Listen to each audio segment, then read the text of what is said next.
Hi guys, आज हम DNA replication की प्रोसेस करने वाले हैं जो कि एक सिंपलेस्ट प्रोसेस है जिसके लिए कुछ टर्म्स हैं जिन्हें हमें याद रखना है। इसके बाद ये प्रोसेस सिंपलेस्ट हो जाती है। तो डीएनए रेप्लिकेशन को समझने के लिए हम चलते हैं एक नेक्स्ट डायग्राम पर।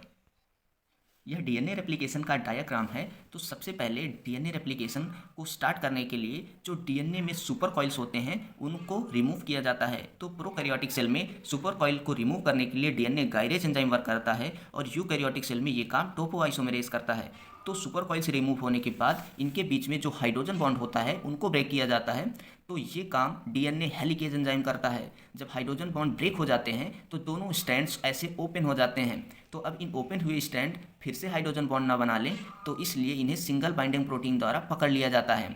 अब यह रेप्लिकेशन के लिए रेडी है। तो सबसे पहले जो रेप्लिकेशन की प्रोसेस होती है वह हमेशा 5 prime direction to 3 prime direction होती है। तो सबसे पहले हम देखते हैं कि कहाँ हमें रेप्लिकेशन करना आसान रहेगा। तो ये डीएनए का 5 प्राइम स्ट्रैंड है, ये डीएनए का 3 प्राइम स्ट्रैंड है। तो इसके सामने जो न्यू डीएनए बनेगा उसका 3 प्राइम इधर होगा और 5 प्राइम इधर साइड होगा। और इसको देखते हैं तो ये डीएनए का 3 प्राइम स्ट्रैंड है और ये डीएनए का 5 प्राइम स्ट्रैंड है।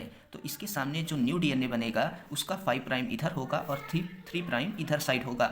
तो यहाँ पर अगर हम देखें तो सबसे पहले क्या होता है कि प्राइमर आकर इस 3 प्राइम एंड पर अटैच होता है और फिर डीएनए पॉलीमरेज यहाँ से नए न्यूक्लियोटाइड को जोड़ता जाता है और एक कंटिन्यूअस एक न्यू स्ट्रैंड बनता जाता है।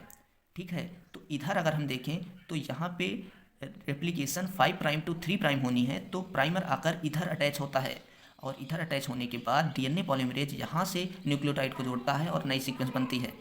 तो यहाँ पे ये डिसकंटिन्यूअस दिख रही है, तो ऐसा क्यों है? तो यहाँ इसको देखते हैं।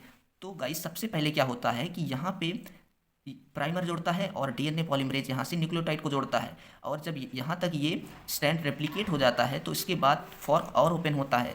ओपन होने के बाद फिर इस साइड पे यहाँ पे प्राइमर जोड़ता है और यहाँ से डीएनए पॉलीमरेज न्यू स्ट्रैंड को जोड़ता जाता है। तो फिर इसके आगे और डीएनए ओपन होता है, फिर वहाँ पे प्राइमर जुड़ता है और डीएनए पॉलीमरेज ऐसे सीक्वेंस को जोड़ता जाता है। तो इस तरह छोटे छोटे फ्रैगमेंट्स बनते हैं।